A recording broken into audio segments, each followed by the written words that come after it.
வணக்கம், நான் உங்க காயத்ரி. இன்று நாம் மர்மப்பண்ணை என்ற கதையை பார்க்க போகிறோம். மேற்கு தொடர்ச்சி மலையின் அடர்ந்த காடுகளுக்கு இடையே அந்த ஒற்றையடி பாதை நீண்டு கொண்டிருந்தது. இரவு கோட்மணி. வானம் பிளந்து ஊழிப் பெருமழை கொட்டிக் கொண்டிருந்தது. ஆகாஷ் தன் பழைய ஜீப்பை ஓட்டிக் கொண்டிருந்தான். அவன் ஒரு புகைப்படக் கலைஞர். அபூர்வமான நேரத்து பறவைகளை படம் பிடிக்க வந்தவனுக்கு இயற்கை இன்று சதி செய்துவிட்டது. திடீரென்று ஒரு பலமான சத்தத்துடன் ஜீப் நின்றது. எஞ்சினிலிருந்து புகை கிளம்பியது. இந்த நேரத்திலேயா என்று சலித்துக்கொண்டே மழையில் நனைந்தபடி கீழே இறங்கினான். கார் முழுமையாக பழுதாய்விட்ட போனில் சிக்னல் சுத்தமாக இல்லை. கருகிட்டு சுற்றிலும் மரங்களின் ஓலம். தூரத்தில் ஏதோ ஒரு மிருகத்தின் உலை சத்தம். தூரத்தே ஒரு மங்கலான மஞ்சள் வெளிச்சம் தெரிந்தது. ஆகாஷ் தன் கேமரா பேக்கை தூக்கிக் கொண்டு அந்த வெளிச்சத்தை நோக்கி நடந்தார். காட்டின் நடுவே ஒரு பிரம்மாண்டமான பண்ணை வீடு. பழங்கால கட்டிடக்கலை. உயரமான தூண்கள். சுற்றிலும் பூத்து குலுங்கும் நள்ளிரவு மலர்கள். அந்த மழையிலும் ஒரு விசித்திரமான நறுமணம் அங்கு வீசியது. ஆகாஷ் அந்த பெரிய தேக்கு மரக்கதவை பலமாக தட்டினான். சில நொடிகள் கழித்து கதவு மெல்ல திறந்தது. அங்கு நின்றிருந்தவளை பார்த்ததும் ஆகாஷின் இதயம் ஒரு கணம் துடிக்க மறந்தது. அவளது பெயர் தாரா. சுமார் 50 வயதிற்கும். ஈரமான கூந்தல் அவளது தோள்களில் சரிந்து கிடக்க. மெல்லிய கருப்பு நிறப்பட்டு நைட்டி அவளது மேனியில் ஒட்டி உறவாடிக் கொண்டிருந்தது. அவளது பெரிய கண்கள் மர்மமான ஒரு வசியத்தைக் கொண்டிருந்தன. யார் நீங்க இந்த நள்ளிரவுல இங்க என்ன வேலை? அவளது குரல் தேனைப் போல இனிமையாகவும் அதே சமயம் ஒரு அதிகாரத் தோரணையுடன் இருந்தது. ஆகாஷ் தன் நிலையை விளக்கினான். தாரா அவனை இமைக்காமல் பார்த்தால். உள்ளே வாங்க, இந்த மழையில வெளியே போறது ஆபத்து. இந்த காட்டுல மனுஷங்களை விட மிருகங்கள் அதிகம். சில சமயம் மனுஷங்களே மிருகங்களா மாறிடுவாங்க என்று ஒரு மெல்லிய சிரிப்புடன் வழிவிட்டார். வீட்டின் உள்ளே பிரம்மாண்டமான ஹால். பழங்கால ஓவியங்கள். விலையுயர்ந்த மதுப்பாட்டில்கள். நடுவே தகிக்கும் நெருப்பு மூட்டத்தின். முதல்ல இந்த நனைஞ்ச துணியை மாத்துங்க, இல்லன்னா காய்ச்சல் வந்துடும். இதோ இந்த துண்டை பயன்படுத்திக்கோங்க என்று ஒரு பெரிய டவலை கொடுத்தாள். அவள் கொடுக்கும்போது அவளது விரங்க ஆகாஷின் கையில் பட்டன. அந்த தீண்டல் ஆகாஷிற்குள் ஒரு மின்சாரத்தை பாய்ச்சியது. ஆகாஷ் தன் சட்டையை கழற்றிவிட்டு துடைக்கும்போது தாரா ஒரு சோபாவில் சாய்ந்து அமர்ந்து மது அருந்திக் கொண்டிருந்தாள். அவளது கண்கள் ஆகாஷின் கட்டுக்கோப்பான உடலை ரசிப்பதைக் கண்ட ஆகாஷிற்குள் ஒரு புதுவிதமான தாகம் பிறந்தது. தாரா, இந்த மாதிரி ஒரு காட்டுல நீங்க ஏன் தனியா இருக்கீங்க என்று ஆகாஷ் கேட்டான். தாரா எழுந்து மெல்ல அவனை நெருங்கினான். அவளது நறுமணம் அவன் நாசியை துளைத்தது. தனிமை ஒருபோதே ஆகாஷ். சிலருக்கு அது பிடிக்கும், சிலருக்கு அது பயத்தை கொடுக்கும். உங்களுக்கு எது என்று அவனது மார்பில் தன் மென்மையான விரல்களால் ஒரு கோடு கிழித்தாள். ஆகாஷ் அவளது இடுப்பில் கை வைத்து தன்னோடு இழுத்து கொண்டா. இப்ப எனக்கு பயம் இல்ல, ஒரு தாகந்தா இருக்கு என்றான் அவன் தழுதழுத்த குரலில். வெளியே இடி முழங்க மின்னல் வெட்டியது. தாரா அவனை தள்ளிவிடவில்லை.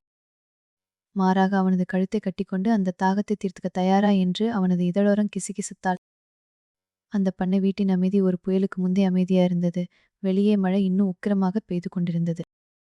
ஜன்னல் கண்ணாடிகளில் மோதித் தெறிக்கும் மழைத்துளிகள் அந்த பண்ணை வீட்டிற்குள் ஒரு தனி உலகத்தை உருவாக்கியிருந்தன. ஆகாஷ் தாராவின் இடுப்பை இறுக்கி அணைத்தபோது அவளது மெல்லிய பட்டு அடை அவனது கைகளில் வழுக்கியது. தாராவின் சூடான மூச்சுக்காற்று ஆகாஷின் கழுத்துல பட்டு அவனை நிலைகுலைய வைத்தது. தாரா, நீங்க யாருன்னு எனக்கு தெரியாது. ஆனா இந்த ஒரு நொடி எனக்கு எல்லாமே நீங்க தான் என்று ஆகாஷ் தழுதழுத்த குரல்ல கூறினான். தாரா அவனது முகத்தை மெல்ல தூக்கினான். அவளது கண்களில் ஒருவிதமான வேட்கையும் அதே சமயம் கணிக்க முடியாத ஒரு ஆழமும் இருந்தது. தெரிஞ்சுக்க முயற்சி பண்ணாதீங்க ஆகாஷ், சில உண்மைகள் கசக்கும், ஆனா இந்த இரவு இனிப்பா இருக்கும் என்று சொல்லிவிட்டு அவனது இதழ்களை ஆவேசமாக சுவைக்க ஆரம்பித்தாள். ஆகாஷ் அவளை அப்படியே தூக்கி கொண்டு அந்த பெரிய தேக்கு மர சோபாவில் அமர்ந்தான். அந்த அறையில் எரியும் நெருப்பு மூட்டத்தின் சிவப்பு வெளிச்சம் தாராவின் மேனியில் பட்டு அவளை ஒரு தேவதையைப் போல காட்டியது. ஆகாஷ் அவளது தோள்களில் இருந்து அந்த மெல்லிய ஆடையை மெல்ல விலக்கினா. அவளது வென்ற தோள்கள் அந்த தணல் வெளிச்சத்தில் மின்னின. அவன் அவளது கழுத்தோரம் தன் முத்தங்களை பதிக்க. தாரா சுகமான ஒரு முனங்களுடன் அவனது தலைமுடியை கோதினாள். ஆகாஷ் மெதுவா என்று அவள் கிசுகிசுத்தாலும் அவளது கைகள் அவனை இன்னும் நெருக்கமா இழுத்தன. ஆகாஷ் அவளை முழுமையாக தன் வசப்படுத்தினா. அந்த பண்ணை வீட்டின் பிரம்மாண்டமான ஹாலில் மழையின் சத்தத்தையும் மீறி அவர்களின் இதய துடிப்பு எதிரொலிச்சது. ஆகாஷ் தாராவை மெல்ல திருப்பி அவளது முதுகு பக்கத்தை வருடினா. அப்போது அவனது விரல்கள் ஒரு கரடுமுரடான பகுதியை தொட்டன. அவன் ஆச்சரியத்துடன் பார்த்தான். தாராவின் முதுகின் நடுவே வலது தோள்பட்டைக்கு கீழே ஒரு விசித்திரமான வடி இருந்தது. அது ஒரு காயத்தினால் ஏற்பட்ட தழும்பு போல இல்ல, ஏதோ ஒரு அறுவை சிகிச்சை செய்யப்பட்டு பின் அவசரமாக தைக்கப்பட்டது போல ஒரு நீண்ட கோடாய் இருந்தது. அந்த வடுவை பார்த்ததும் ஆகாஷிற்குள் ஒரு கணம் அந்த வேட்கை குறைந்து ஒரு சந்தேகம் எழுந்தது. தாரா, இது என்ன தழும்பு, ஏதாவது விபத்தா என்று மெல்லக் கேட்டான். தாரா சட்டென்று அவனைத் தள்ளிவிட்டு எழுந்து நின்றாள். அவளது முகம் ஒரு நொடியில் மாறிது. கேள்வி கேட்காதீங்கன்னு சொன்னேல்ல, இது என்னோட அந்தரங்கம் என்று சினத்துடன் கூறினாள். மீண்டும் தன் ஆடையை சரி செய்து கொண்டு ஒரு மது கோப்பையை எடுத்து ஒரே மூச்சில் குடித்தாள். ஆகாஷ் சங்கடமா உணர்ந்தா. சாரி தாரா, நான் உங்களை கஷ்டப்படுத்தணும்னு நினைக்கல, ஒரு அக்கறையில தான் கேட்டேன் என்றான். தாரா சில நொடிகள் அமைதியாயிருந்தாள். பின் மீண்டும் ஒரு மெல்லிய சிரிப்பை முகத்தில் வரவழைத்துக் கொண்டாள். பரவாயில்ல, பழைய நினைவுகள் சில சமயம் வலிக்கத்தான் செய்யும். வாங்க, உங்களுக்கு பசிக்கும், நான் டின்னர் ரெடி பண்றேன் என்று சமையலறை நோக்கி நடந்தாள். ஆகாஷ் சோபாவில் அமர்ந்து யோசித்த அந்த வடு சாதாரணமானது அல்லது ஒரு கிட்னி அல்லது முதுகெலும்பு அறுவை சிகிச்சை செய்த தழும்பு போல தெரிந்தது. சமையலறையிலிருந்து பாத்திரங்கள் மோதும் சத்தம் கேட்டது. ஆகாஷ் மெல்ல எழுந்து அந்த ஹாலை சுற்றி பார்த்தார். ஒரு மூலையில் ஒரு பழைய கிராம்போன் இருந்தது. அது அருகில் ஒரு மேஜையில் ஒரு புகைப்பட சட்டகம் தலைகீழாக கிடந்தது. ஆகாஷ் அதை திருப்பி பார்த்தான். அந்த புகைப்படத்தில் தாரா இருந்தாள். அவளுக்கு பக்கத்தில் அவளைப் போலவே அச்சு அசலா இன்னொரு பெண் இருந்தால். இருவரும் இரட்டையர்களா? அந்த புகைப்படத்தின் பின்னால் தாரா மற்றும் நிலா ரெச என்று எழுதப்பட்டிருந்தது. அப்போது சமையலறையிலிருந்து தாரா கத்தினாள், ஆகாஷ், இங்க வந்து எனக்கு கொஞ்சம் ஹெல்ப் பண்ணுங்க. ஆகாஷ் அந்த புகைப்படத்தை மீண்டும் தலைகீழாக வைத்துவிட்டு சமையலறைக்கு சென்றார். அங்கு தாரா ஒரு பெரிய கத்தியால் கரியை நறுக்கிக் கொண்டிருந்தாள். அவளது கைகள் இரத்தமாய் இருந்தது.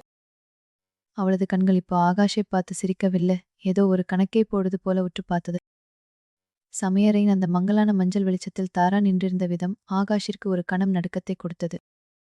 அவளது மெல்லிய விரல்கள் அந்த கூர்மையான கத்தியை பிடித்திருந்த விதமும் அந்த இறைச்சியின் ரத்தம் அவளது கைகளில் வழிந்ததும் ஒரு விசித்திரமான காட்சியாயிருந்தது. ஆகாஷ், என்ன அப்படி பார்க்குறீங்க? கறி நறுக்கும்போது ரத்தம் வர்றது இயற்கைதானே என்று ஒரு மயக்கும் புன்னகையோடு அவனது பக்கம் திரும்பினாள். அவளது முகத்தில் தெரித்திருந்த ஒரு துளி ரத்தம் அவளது அழகிற்கு ஒரு குரூரமான கவர்ச்சியை கொடுத்தது. ஆகாஷ் சமாளித்துக் கொண்டு சிரித்தான்ல, தாரா, நீங்க கத்தியை கையாளுற விதம் ரொம்ப இருக்கு என்றாள். தாரா அவனது அருகே வந்து ரத்தம் படிந்த தன் கையை ஆகாஷின் கன்னத்தில் மெல்லத் தேய்த்தாள். சில விஷயங்களை கத்துக்கத்தான் வேணும் ஆகாஷ், தற்காப்புக்காகவும் சரி பசிக்காகவும் சரி என்று அவனது காதோரம் ரகசியமாக சொன்னாள். அவள் மேனிலிருந்து வீசிய அந்த நறுமணமும் அந்த இறைச்சியின் கவிச்சும் கலந்து ஒரு விசித்திரமான போதையை அவனுக்குள் ஏற்படுத்தியது. அவர்கள் இருவரும் சேர்ந்து இரவு உணவை தயாரித்தனர். தாரா ஒரு பெரிய டைனிங் டேபிளில் மெழுகுவர்த்திகளை ஏற்றி வைத்தாள். வெளியே மின்னல் வெட்டும்போதெல்லாம் அந்த பெரிய ஹால் ஒரு கணம் பளிச்சிட்டு மீண்டும் இருளில் மூழ்கியது. உணவு அருந்தும்போது தாரா மிக அமைதியா இருந்தாள். ஆகாஷ், நீங்க போட்டோகிராஃபர் இல்லையா? மனுஷங்களோட முகத்தை பார்த்தே அவங்க மனசை உங்களால கண்டுபிடிக்க முடியுமா என்று கேட்டாள். ஆகாஷ் ஒரு வாய் ஒயினை அருந்திவிட்டு சொன்னா, பெரும்பாலும் முடியும் தாரா. ஆனா உங்க ஒரு மர்மமான காடு மாதிரி இருக்கு, அதுக்குள்ள நுழைய வழியே தெரியல. தாரா சிரித்தாள். அந்த சிரிப்பு அந்த பெரிய வீட்டில் எதிரொலித்தது. அப்ப அந்த புகைப்படத்தை பார்த்திருப்பீங்களே, மேஜையில தலைகீழா கிடந்ததே, அதை திருப்பி பார்த்தீங்க தானே என்று சட்டென்று கேட்டாள். ஆகாஷின் கை நடுங்கியது. அவன் இதை கவனிப்பாள் என்று அவன் எதிர்பார்க்கவில்லை. ஆமா தாரா, மற்றும் நிலா யாரு? அந்த நிலா உங்களைப் போலவே இருக்காங்க என்று தயக்கத்துடன் கேட்டான். தாராவின் கண்கள் ஒரு கணம் கலங்கின. நிலா என் தங்கை, என்னோட உயிர். அவ இப்ப என் கூட இல்லை. அவளை ஒருத்தன் ஏமாத்தி அவளோட வாழ்க்கையை சிதைச்சிட்டான். அவளுக்கு நடந்த அந்த அநீதிக்கு தான் நான் இப்ப இந்த தனிமையில வாழ்ந்துட்டு இருக்கேன் என்று சொல்லிவிட்டு தலையை குனிந்து கொண்டாள். ஆகாஷ் அவளது கையை பிடிச்சு ஆறுதல் சொன்னா, சாரி தாரா, நான் உங்களை மறுபடியும் காயப்படுத்திட்டேன். உணவு முடிந்ததும் தாரா ஆகாஷை மேல் தளத்துல இருக்கும் ஒரு அறைக்கு அழைத்துச் சென்றாள். இன்னைக்கு நீங்க தான் தங்கணும், மழை நிக்கிற மாதிரி தெரியல என்றாள். அந்த அறை மிகவும் வசதியா இருந்தது. ஆனா அதன் சுவர்களில் இருந்த ஓவியங்கள் அனைத்தும் ஏதோ ஒரு வலியை சொல்வது போல இருந்தன. ஆகாஷ் அந்த அறையில் உடை மாற்றிக் கொண்டிருக்கும்போது தாரா மீண்டும் உள்ளே வந்தாள். இப்போது அவள் ஒரு மெல்லிய சில்க் நைட்டி அணிந்திருந்தாள். அவள் கதவை தாழிட்டுவிட்டு ஆகாஷை நோக்கி மெல்ல நடந்தாள். ஆகாஷ், இன்னைக்கு ஒரு ராத்திரி மட்டும் நிலாவோட நினைவுகள்ல இருந்து என்னை விடுவிப்பீங்களா என்று கெஞ்சு குரலில் கேட்டாள். ஆகாஷ் அவளை வாரி அணைத்துக் கொண்டான். அவர்கள் இருவரும் அந்த பெரிய மெத்தையில் சரிந்தனர். தாராவின் அந்தரங்கமான அந்த நெருக்கம் இப்போது இன்னும் ஆவேசமாய் இருந்தது. அவள் அவனை முரட்டுத்தனமாக கடித்தாள், கீறினாள். ஏதோ ஒரு ஆத்திரத்தை அவனிடம் தீர்ப்பது போல இருந்தது. நெருக்கத்தின் உச்சத்தில ஆகாஷ் மீண்டும் அவளது முதுகிலிருந்து அந்த தழும்பை தொட்டான். தாரா வலியில் முனகினான். ஆனா அவனை விடவில்லை. அந்த நள்ளிரவு முழுவதையும் அவர்கள் இருவரும் எல்லைகளைத் தாண்டி அனுபவித்தனர். அதிகாலை 9 மணி இருக்கும். ஆகாஷ் தாகத்தா விழித்தான். தாரா ஆழ்ந்த உறக்கத்தில் இருந்தாள். ஆகாஷ் மெல்ல எழுந்து தண்ணீர் குடிக்கீழே சென்றான். ஹாலில் நடந்தபோது ஒரு மெல்லிய முனகல் சத்தம் கேட்டது. அது தாராவின் அறைக்கு கீழே இருக்கும் ஒரு நிலவரையில் இருந்து வருவது போல இருந்தது. ஆகாஷ் ஒரு டார்ச் லைட்டை எடுத்துக்கொண்டு அந்த நிலவரை படிக்கட்டுகளில் மெல்ல இறங்கினான். அங்கே ஒரு இரும்பு கதவு இருந்தது. அதன் சிறிய ஓட்டை வழியாக உள்ளே பார்த்த ஆகாஷ் அப்படியே உறைந்து போனான். அங்க ஒரு பெண் சங்கிலியால் கட்டப்பட்டிருந்தாள். அவளது முகம் அப்படியே தாராவைப் போலவே இருந்தது. அந்த பெண் மெல்ல தலையை தூக்கி ஆகாஷை பார்த்தாள். அவளது கண்களிலிருந்து ரத்தம் வடிந்து கொண்டிருந்தது. அவள் தன் உதடுகள் அசைத்து ஏதோ சொன்னால், காப்பாத்துங்க, அவ தாரா இல்ல. அந்த நிலவரை இரும்பு சங்கிலிகள் உரசும் சத்தம் ஆகாஷின் காதுகளில் மரண உளமாய் ஒலித்தது. உள்ளே இருந்த அந்த பெண் அச்சு அசலா தாராவைப் போலவே இருந்தவள். ரத்தமும் கண்ணீருமா ஆகாஷை பார்த்தாள். அவளது உதடுகள் அசைந்தன. காப்பாத்துங்க, அவ தாரா இல்ல, அவ நிலா. ஆகாஷிற்கு தலை சுற்றியது. அப்படியென்றால் இத்தனை நேரம் தன்னோடு நெருக்கமா இருந்தவள் யார்? அவளது அந்த வசிய பேச்சும் அந்த தைக்கும் அந்தரங்க தருணங்களும் ஒரு நாடகமா? திடீரென்று பின்னா ஒரு குளிர்ந்த காத்து வீசுவதை ஆகாஷ் உணர்ந்தா. அவன் மெல்லத் திரும்பி பார்த்தான்.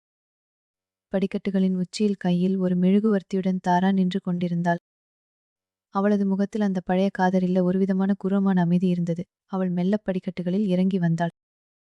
ஆகாஷ், தூக்கம் வரலையா? சில ரகசியங்கள் தூக்கத்தை விட பயங்கரமானவை என்று அவள் மென்மையாக கூறினாள்.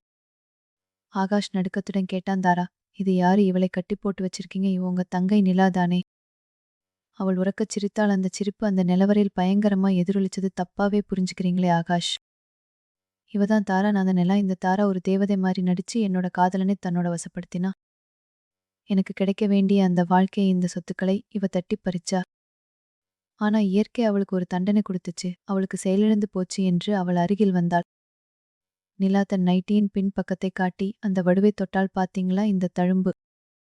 இவளுக்காக நான் கொடுத்த இது. என் உடம்பை கிழிச்சு இவளுக்கு உயிர் கொடுத்தேன். ஆனா இவ என்ன பண்ணா தெரியுமா? என்னையே இந்த பித்து பிடிச்ச காட்டுல அடைச்சு வச்சுட்டு என் அடையாளத்தோட இவ வாழ நினைச்சா. அதனாலதான் நான் இவளை இங்க பூட்டி வச்சிருக்கேன் என்று கத்தினாள். உள்ளே இருந்த அந்த பெண் கதவை தட்டினாள். இல்ல ஆகாஷ், அவ போய் சொல்றா. அவதான் என் அடையாளத்தை திருடிக்கிட்டா. என்னை மயக்க மருந்து கொடுத்து இங்க வச்சிருக்கா. இவ ஒரு சைக்கோ.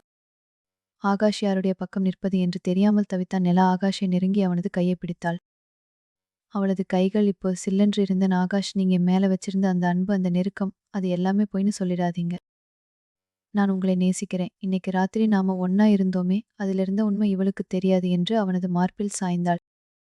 ஆகாஷ் குழப்பத்தின் உச்சியிலிருந்தா. ஒரு பக்கம் இரத்தக் காயங்களுடன் கதறும் ஒரு பெண், மறுபக்கம் தன்னோட சில மணி நேரங்களுக்கு முன்னா எல்லைகளை கடந்த ஒரு அழகான தேவதை.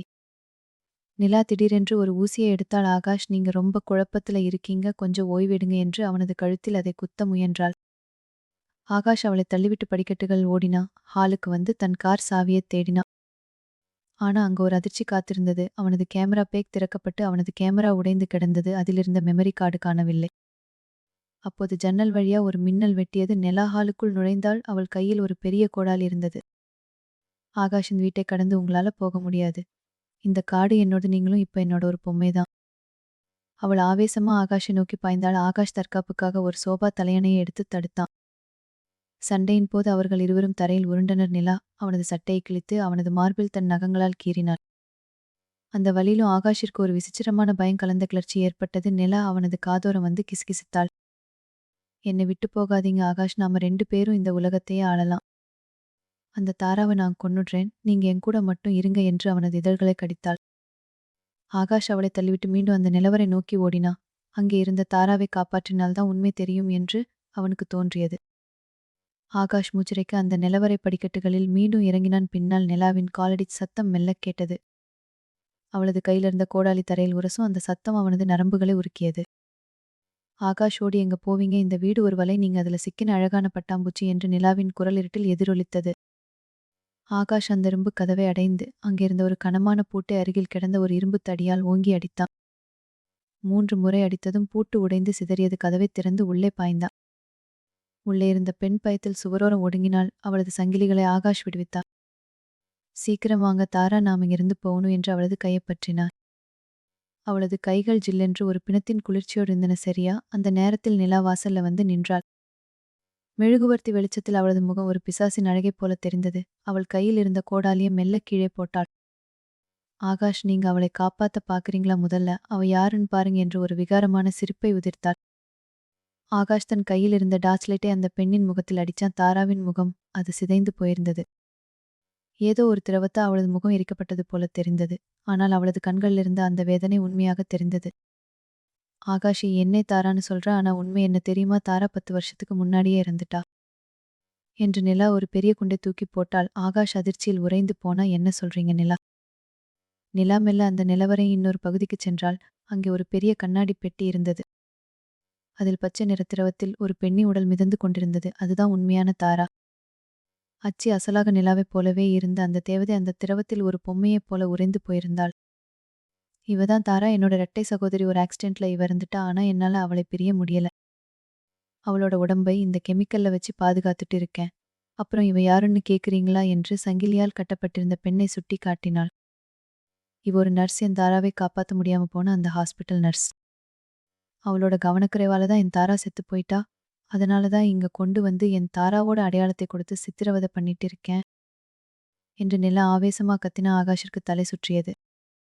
அப்படியென்றால் இத்தனை நேரம் தன்னோட நெருக்கமா இருந்தது. நிலா தன்னோட இறந்த சகோதரின் அடையாளத்துல வாழும் ஒரு மனநோயாளி. நிலா ஆகாஷை நெருங்கி வந்தால் அவளது நைட்டி மழையிலும் வியர்வையிலும் நனைந்து அவளது மேனியில ஒட்டியிருந்தது.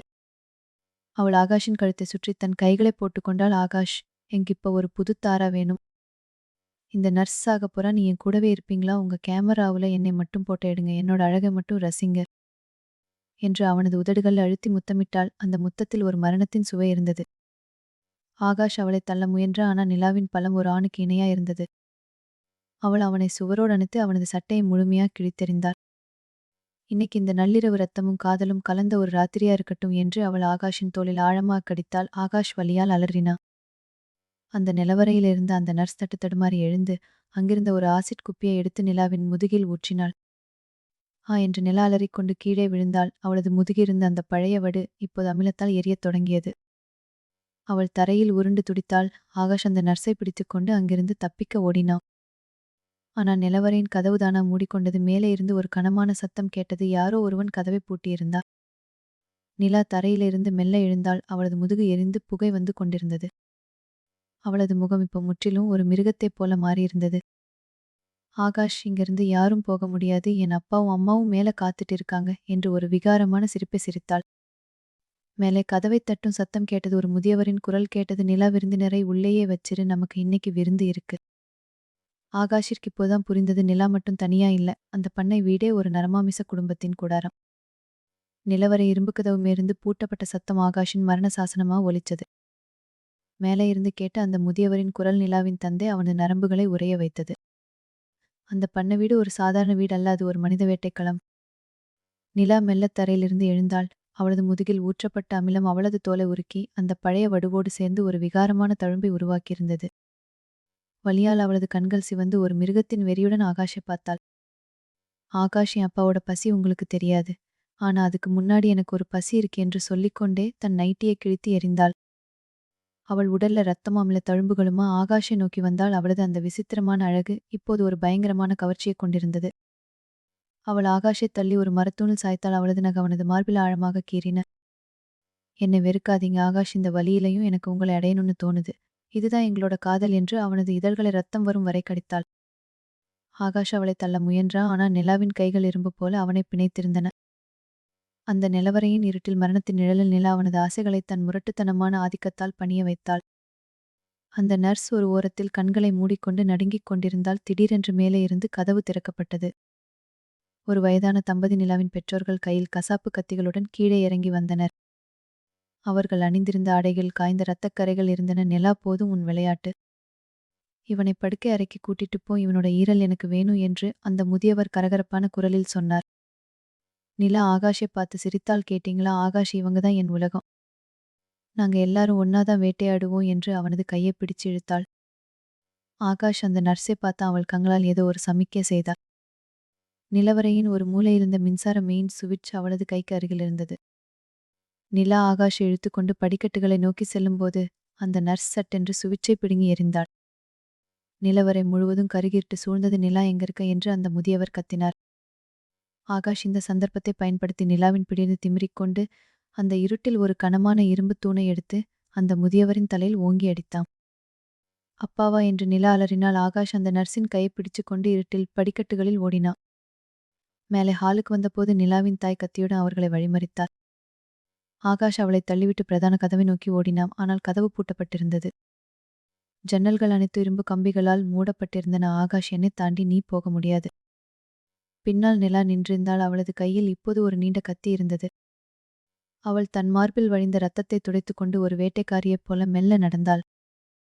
உன்னை நான் காதலிச்சேன் ஆகாஷ், ஆனா நீ அப்பாவே அடிச்சிட்ட. இப்ப உன்னை கொன்னும் இதயத்தை நானே சாப்பிடுவேன். அவள் ஆவேசமா ஆகாஷை நோக்கி பாய்ந்தாள். ஆகாஷ் ஒரு சோபாவை தூக்கி எறிந்தான். சமையலறைக்குள் ஓடி ஒரு பெரிய தீப்பந்தத்தை உருவாக்கினான். வீட்டின் ஒரு பகுதியில் தீப்பிடிக்கத் தொடங்கியது.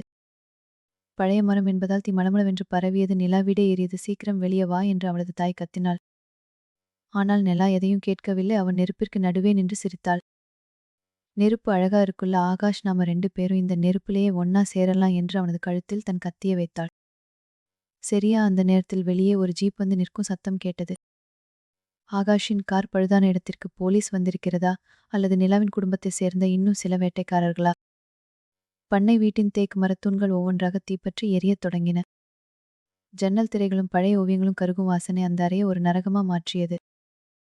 புகை நெடி ஆகாஷின் கண்களை எரிக்க, அவன் அந்த நர்ஸை பிடிச்சு கொண்டு ஒரு மூலையில ஒடுங்கினான். வெளியே ஒரு ஜீப் வந்து நின்றது. ஆகாஷின் உள்ளத்தில் ஒரு மெல்லிய நம்பிக்கை மின்னியது.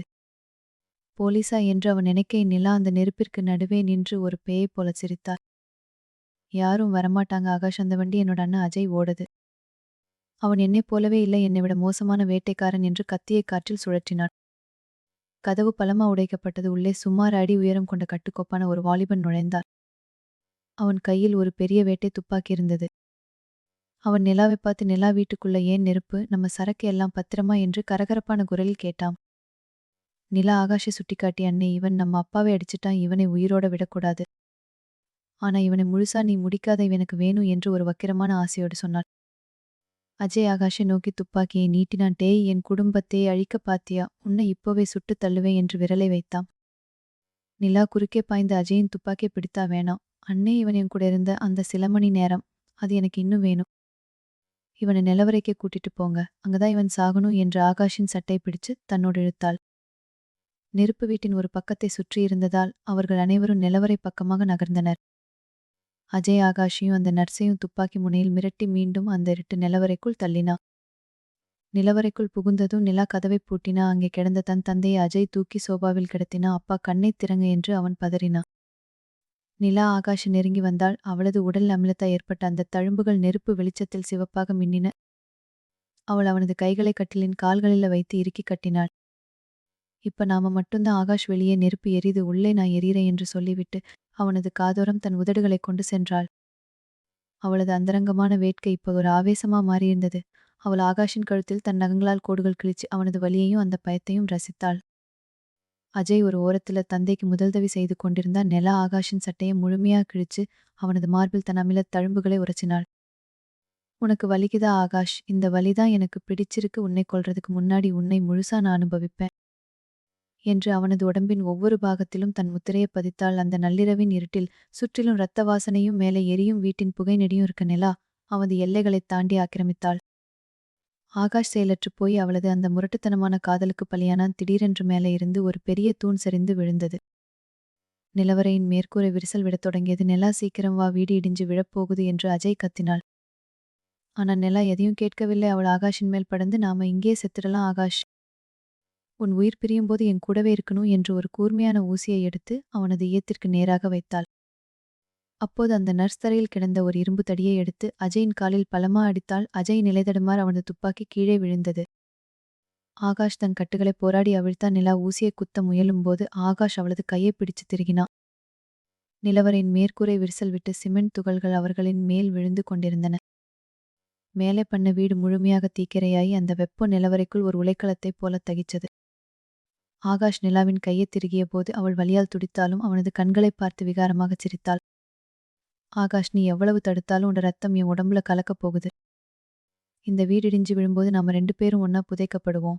அதுதான் நம்ம கல்யாணம் என்று கத்தினாள். அஜய் தன் காலில் ஏற்பட்ட வலியால் துடிச்சபடி தரையில் கிடந்த துப்பாக்கியை எடுக்க தவழ்ந்தான். அந்த நர்ஸ் சிதைந்த முகத்துடன் இருந்த அந்த பெண் தன்னை காப்பாற்றிக் கொள்ள அஜயின் மேல் பாய்ந்து அவனது கண்களை தன் அங்களால் குத்தினாள். அஜய் அலறினா. ஆகாஷ் நிலாவை தள்ளிவிட்டு எழ முயன்றாள். ஆனால் நிலா மின்னல் வேகத்தில் அவனது கால்களை கட்டிக்கொண்டு கீழே வீழ்த்தினாள்.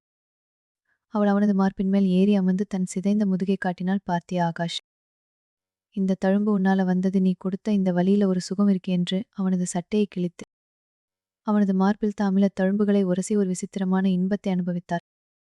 அவள் அவனது கழுத்தில் தன் முகத்தை புதைத்து ஆழமாக கடித்தாள். ரத்தம் வழிந்து அவளது உதடுகளில் படர்ந்தது. அந்த ஆபத்தான நேரத்திலும் நிலாவின் அந்த முரட்டுத்தனமான அந்தரங்கம் ஆகாஷிற்குள் ஒரு விசித்திரமான போதையை ஏற்படுத்தியது. மரணம் இவ்வளவு நெருக்கமா இருக்கும்போது மனித உணர்ச்சிகள் ஒரு மிருகத்தனமான வேகத்தை அடைவதை அவன் உணர்ந்தான். மேலே இருந்து ஒரு பெரிய தேக்கு மரத்தூண் நிலவரை படிக்கட்டுகளின் மேல் விழுந்து வழியை அடைத்தது. இப்போது அவர்கள் அனைவரும் அந்த நிலவரைக்குள் சிறைப்பட்டனர். அஜய், அந்த ரகசிய கதவை திற என்று நிலா கத்தினாள். அஜய் ரத்தம் வழியும் கண்களுடன் சுவரிந்த ஒரு ரகசிய மீளி இழுத்தான். சுவரில் ஒரு சிறிய கதவு திறந்தது. அது ஒரு சுரங்க பாதை போல தெரிந்தது. ஆகாஷ் அந்த நர்ஸை பிடிச்சுக்கொண்டு அந்த பாதைக்குள் நுழைய முயன்றான். ஆனா நிலா ஒரு கத்தியோடு அவனை வழிமறித்தால், "நீ மட்டும் போக முடியாது ஆகாஷ். என் கூட வா, இல்லன்னா இங்கேயே செத்துடு" என்று அவனது கையை பிடித்து இழுத்தார். அந்த சுரங்க பாதைக்கு நுழைந்ததும் ஆகாஷ் கண்ட காட்சி அவனது இதயத்தை துடிக்க வைத்தது. அங்க வரிசையாக பல எலும்புக்கூடுகள் அடுக்கி வைக்கப்பட்டிருந்தன. ஒவ்வொன்றின் கழுத்திலும் ஒரு தங்க சங்கிலி இருந்தது. "இவங்க எல்லாம் யாரு நிலா?" என்று ஆகாஷ் நடுங்கும் குரலில் கேட்டான். நிலா மெல்ல அந்த எலும்புக்கூடுகளை வருடினாள். "இவங்க எல்லாரும் என்னோட முன்னாள் காதலர்கள் ஆகாஷ். நான் யாரையெல்லாம் நேசிச்சேனோ அவங்கள எல்லாம் என் கூடவே வச்சுக்கிட்டேன். நீயும் இப்ப இவங்களோட ஒருத்தனா மாறப்போற" என்று அவனது நெஞ்சில கத்தியின் முனைய வைத்தாள். அஜய் பின்னால் வந்து அந்த நர்ஸின் கழுத்தை பிடித்தான். "நிலா, இவளை இப்பவே முடிச்சிடுறேன். இவளால தான் நம்ம வீடு போச்சு" என்று கத்தியை உயர்த்தினா. ஆகாஷ் நிலாவை தள்ளிவிட்டு அஜய் மேல் பாய்ந்தான். இருவரும் அந்த எலும்புக்கூடுகளுக்கு நடுவே மல்லு கட்டின. நிலா ஆவேசமா ஆகாஷை தாக்க வரும்போது, மேலிருந்து ஒரு பெரிய பாறை அந்த சுரங்கப்பாதையின் நுழைவாயிலில் விழுந்தது.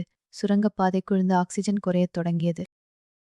புகை உள்ளே நுழைய ஆரம்பித்தது. நிலா ஆகாஷை நெருங்கி வந்து அவனது கையைப் பற்றினாள். அவளது கண்கள் இப்போது ஒரு குழந்தையைப் போல கலங்கியிருந்தன. "ஆகாஷ், எனக்கு பயமா இருக்கு. என்னை விட்டு போகாதீங்க" என்று அவனது மார்பில் சாய்ந்தாள். அந்த சமயத்திலும் அவளது கைகள் அவனது உடலில் ஒரு வசியத்தைத் தேடின. நிலா அவனது இதழை மெல்ல வருடி, "கடைசியா ஒரு முறை என்னை நேசிக்கிறியா?" என்று கேட்டார். அவளது அந்த கேள்விக்கு முன்னா ஆகாஷ் மௌனமான. அவர் ஒரு ராட்சசி என்று தெரிந்தும் அவளது அந்த பைத்தியக்காரத்தனமான காதலில ஒரு உண்மை இருப்பதை அவன் உணர்ந்தான். அவன் அவளை இறுக்கி கட்டிக்கொண்டு அந்த புகைக்கு நடுவே அவளது நெற்றியில் முத்தமிட்டான். திடீரென்று சுரங்கப்பாதையின் மறுபுறம் ஒரு பலமான சத்தம் கேட்டது. யாரோ ஒருவன் கோடாலியால் சுவரை உடைத்துக் கொண்டிருந்தான். சுரங்கப்பாதையின் அந்த பக்கமிருந்து கேட்ட கோடாலி சத்த நரகத்தின் வாசலில் நின்றிருந்த ஆகாஷிற்கு ஒரு தேவ கானமாக ஒலித்தது. ஆனா நிலா அவனது கையை விடவில்லை. அவளது நகங்கள் அவனது தோல் ஆழமாக பதிந்திருந்தன. புகையின் கரும்படலம் அந்த சிறிய அறையை முழுமையா ஆக்கிரமிக்கத் தொடங்கியது. "யாரும் வர முடியாது ஆகாஷ். இது நம்மளோட அந்தரங்க கல்லறை" என்று நிலா ஒரு பித்து பிடித்தவள் போலச் சிரித்தாள். அஜய் ரத்தம் வழியும் கண்களுடன் சுவரை நோக்கி பாய்ந்தான். "யாருடா அது? எவன் என் கோட்டைக்குள்ள வர்றது?" என்று கத்தினான். ஆனால் புகை அவனது நுரையீரலை அடைக்க அவன் இருமிக்கொண்டே தரையில் சாய்ந்தான். அந்த நர்ஸ் ஒரு மூலையில் மயக்க நிலைக்குச் சென்றாள். அந்த சிறு இடைவெளியில் ஆகாஷ் நிலாவைப் பார்த்தான். அவளது முகம் புகையிலும் வியர்வையிலும் கருத்துப் போயிருந்தது. ஆனால் அவளது கண்கள் மட்டும் ஒரு பயங்கரமான ஒளியுடன் அவனது உடலைத் துளைத்தன. "ஆகாஷ், நம்ம 2 பேரும் இப்போவே சாகப் போறோம். எனக்கு உன்னோட அந்த கடைசி துடிப்பு வேணும்" என்று ஆவேசமாக அவனைத் தள்ளி அந்த எலும்புக்கூடுகளுக்கு நடுவே இருந்த ஒரு மேடையில் கிடத்தினாள். சுற்றிலும் காய்ந்து போன மண்டையோடுகள் அவர்களின் மௌன சாட்சிகளாயிருக்க, நிலா அவனது மேலாடையை முழுமையாக கிழித்தெறிந்தாள். அவனது மார்பிருந்த காயங்களிலிருந்து ரத்தம் வழிந்து அவளது உடலில் படர்ந்தது. நிலா அந்த ரத்தத்தை தன் விரல்களால் தடவி தன் உடலில் பூசிக்கொண்டாள். ஒரு விகாரமான தாகத்துடன் அவள் அவனது இதழ்களை சுவைத்தாள். அந்த மரணப் பயத்திலும் நிலாவின் அந்த மிருகத்தனமான அணைப்பு ஆகாஷிற்குள் ஒரு மின்னலைப் பாய்ச்சியது. அது ஒரு காதலின் தீண்டல் அல்ல, அது ஒரு அழிவின் கொண்டாட்டம். திடீரென்று அந்த சுவர் பலமான சத்துடன் பிளந்தது. ஒரு பெரிய கற்கூட்டம் சரிந்து விழுந்தது. புகைக்கு நடுவே ஒரு உருவம் தெரிந்தது. கையில் ஒரு டார்ச் லைட் மற்றும் கோடாலியுடன் நின்றிருந்தது. ஒரு போலீஸ் அதிகாரி அல்ல. அவன் ஆகாஷின் நண்பன் விஜய். ஆகாஷின் ஜீப்ல இருந்த சிக்னலை வைத்து உள்ளூர் கிராமவாசிகளின் உதவியுடன் அவன் இங்கே வந்திருந்தான். "ஆகாஷ் எங்க இருக்கே?" என்று விஜய் கத்தினா. ஆகாஷ் நிலாவை தள்ளிவிட்டு எழ முயன்றான். ஆனால் நிலா விடவில்லை. "இவன் என் கூடத்தான் வருவான்" என்று அஜயின் துப்பாக்கியை எடுக்க தவழ்ந்தாள். விஜய் டார்ச் வெளிச்சத்தில் அந்த கோரக் காட்சியை பார்த்தான். எலும்புக்கூடுகள், இரத்தம் படிந்த நிலா மற்றும் உயிருக்கு போராடும் ஆகாஷ். அவன் ஒரு கணமும் யோசிக்காமல் தன் கையிலிருந்த கோடாலியை நிலாவை நோக்கி எறிந்தான். கோடாலி நிலாவின் தோள்பட்டையில் ஆழமாக பதிந்தது. அவள் வலியால் அலறிக்கொண்டு பின்னால் விழுந்தாள். அந்த சரிவில் அவள் தாரா மிதந்து கொண்டிருந்த அந்த பச்சை நிறத்திரவ தொட்டிக்குள் விழுந்தாள். "ஆகாஷ், சீக்கிரமா, இந்த சுரங்கம் இப்பவே இடிஞ்சு விழப்போகுது" என்று விஜய் கத்தினான். ஆகாஷ் அந்த நர்ஸை தூக்கிக் கொண்டு விஜயை நோக்கி ஓடினான். அஜய் எழுந்து அவர்களை தடுக்க முயன்றான். ஆனால் மேற்கூரையிலிருந்து ஒரு பெரிய பாறை அவன் தலைமேல் விழுந்து அவனை அங்கேயே நசுக்கியது. ஆகாஷ் வெளியேறும் முன் ஒருமுறை திரும்பிப் பார்த்தான். அந்த தொட்டிக்குள் நிலா தன் தங்க தாராவின் உடலை இறுக கட்டிக்கொண்டு அந்த பச்சை திரவத்தில் மூழ்கிக் கொண்டிருந்தாள். அவளது கண்கள் ஆகாஷை பார்த்து சிரிப்பது போல தெரிந்தது. "ஆகாஷ், நாம மறுபடியும் சந்திப்போம்" என்று அவளது உதடுகள் அசைந்தன. ஆகாஷும் விஜயும் அந்த நர்சுடன் சுரங்கப்பாதையின் மறுபுறம் வழியாக காட்டுக்குள் குதித்தனர். சில வினாடிகளில் அந்த பண்ணை வீடு ஒரு பெரும் சத்தத்துடன் வெடித்து சிதறி பூமிக்குள் புதைந்தது. காட்டின் இருட்டில் அந்த பண்ணை வீடு ஒரு பெரும் எரிமலை போல வெடிச்சு சிதறியது. ஆகாஷ், விஜய் மற்றும் அந்த நர்ஸ் மூவரும் தூரத்தில் தூக்கி எறியப்பட்டனர். காற்றில் கருகிய மரங்களின் வாசையும் மனித மாமிசத்தின் நெடியும் கலந்திருந்தது. ஆகாஷ் மூச்சிறைக்க தரையில விழுந்தார். அவனது உடலில் நிலா ஏற்படுத்திய அந்த நகக்கீறல்களும் கடியும் இன்னும் தகித்துக் கொண்டிருந்தன. ஆகாஷ் எழுந்திரு, நாம இங்கிருந்து சீக்கிரம் போகணும், போலீஸ் வந்துட்டு இருக்காங்க என்று விஜய் அவனை தாங்கி பிடித்தான். ஆகாஷ் அந்த எரியும் வீட்டை திரும்பி பார்த்தான். அங்கே நிலா, அஜய் மற்றும் அந்த ரகசிய நிலவரை என அனைத்தும் மண்ணோடு மண்ணாகிவிட்டன. அந்த நர்ஸ் சிதைந்த முகத்துடன் இருந்த அந்த பெண் தட்டுத்தடுமாறி எழுந்து ஆகாஷின் கையை பிடித்தாள். நீங்க என்னை காப்பாத்திட்டீங்க, ஆனா நான் அவ சாகலை என்று நடுங்கும் குரலில் சொன்னாள்.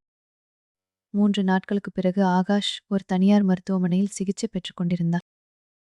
அவனது காயங்கள் ஆறிக்கொண்டிருந்தாலும் அவனது மனதிற்குள் அந்த பண்ணை வீட்டின் அலறல் சத்தங்கள் இன்னும் கேட்டுக்கொண்டிருந்தன. விஜய் அறைக்குள் நுழைந்தான். அவன் கையில் ஒரு போலீஸ் ரிப்போர்ட் இருந்தது. ஆகாஷ், ஒரு முக்கியமான விஷயம், அந்த பண்ணை வீட்டில இருந்து 3 உடல்கள் கிடைச்சிருக்கு. நிலாவோட அப்புறம் அப்பா, அம்மா, அப்புறம் அவளோட அண்ணன் அஜய். ஆகாஷ் பதற்றத்துடன் கேட்டான். ஆனா என்ன, விஜய் நிலாவோட உடல் கிடைக்கலையா? விஜய் தலையை அசைத்தான். இல்ல, அந்த பச்சை நிறத்திரவும் இருந்த தொட்டி வெடிச்சு சிதறி இருக்கு.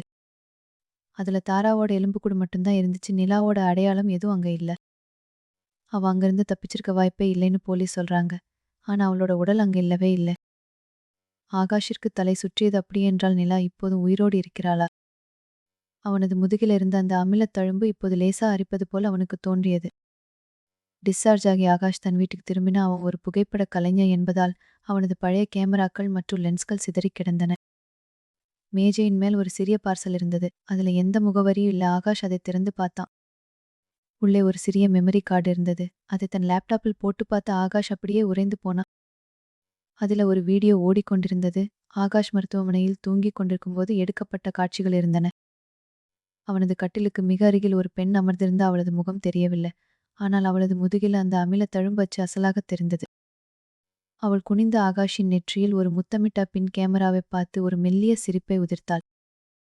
அது நிலாவின் அதே வசிய சிரிப்பு. வீடியோவின் கடைசியில் ஒரு குரல் ஒலிச்சது.